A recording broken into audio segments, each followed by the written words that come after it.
Assalamualaikum warahmatullahi wabarakatuh. My name is Faisal Hafiz and I'm from 3A, and today I will make the first video report about mastering the art of everyday diplomacy by Alistair Faisal. First, he talked about that everyday diplomacy is different from international diplomacy because everyday diplomacy takes place in our ordinary life and among individuals and small groups such as families and peer groups. And then he tells a story of how President Clinton still remembers him after a few years. Yes, he amazed that after meeting many and different people, he still remember him. Because of that, the good quality of both everyday diplomacy and international diplomacy that help us to cope with many differences, to live with peace and strategy, to with a good mindset, to hinder inner peace and to tolerate differences.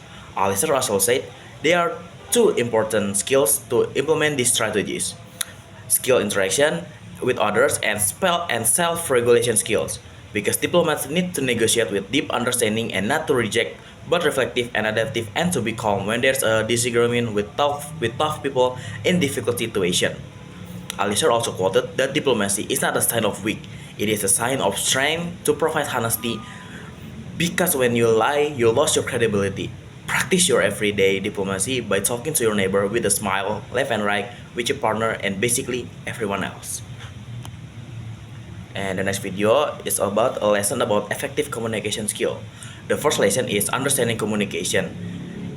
Communication isn't just about words, it's about connection. This lesson starts with the basic understanding how we share and receive message, whether you're cracking a joke with friends or explaining something serious at work. The goal is always the same: getting your point across while making the other person feel involved.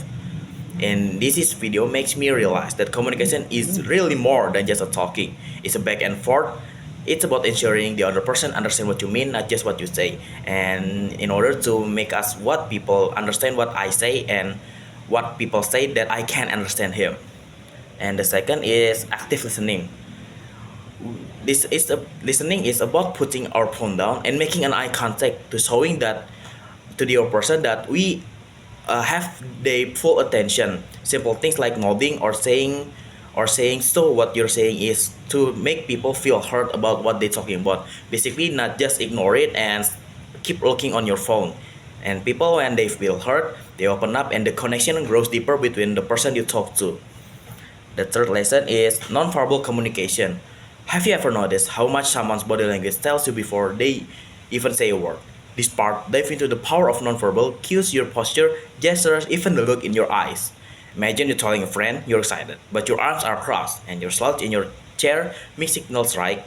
This lesson is all about aligning your body language with your words so you're authentic and clear. And in order to make your expression more expressionless, not than an expressionless, so you can more be verbal or not verbal with your body language, not you're just stiff and basically just staying in shape.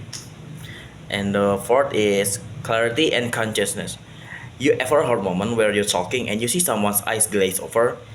I think yes, we've all been there. This lesson helps you cut out the fluff and get to the point. It's not about being blunt, it's about being thoughtful. Before you speak, ask yourself, what am I really trying to say? This way, whether you're spending an idea at work or sharing your feelings with a friend, your message lands the way you intend. So I just think that we must be very share with your friends, and you must ask yourself that you must think twice before you talk, so in order to your intention is heard by your friend or families, like that. The fifth is empathy in communication. Empathy isn't just about facing problems, it's about showing the other person that their feelings matter. It's the glue that holds the relationship together. And to get it, when you're someone getting upset, you just doesn't, instead jumping yourself, you pause and say that you're, I get it, that sounds really tough. So you build empathy and sympathy to the person to make the person feel comfortable around you. The sixth is assertiveness. Being assertive can feel tricky. How do you stand up for yourself without coming off as rude or aggressive? It's about saying what you need with confidence, but also showing respect for the other person. Like for the example, instead of saying you're always late, try, it's important to me why that we start on time. Can we work on that because self-development is a way to respect yourself and the people around you. And the last thing is the feedback, because people when give feedback uh, will be making the people grow, but this not like criticism, but feedback is like when you give someone what can I say it, suggestion, you give it a reflection on yourself, or you giving a positive feedback, so that the person you're talking to not feel disappointed or sad in order like that. It just simple thing like I said, I love your presentation, that's the positive feedback, so the person you talk to is feel happy. I think that's all for the first video. Wassalamualaikum warahmatullahi wabarakatuh.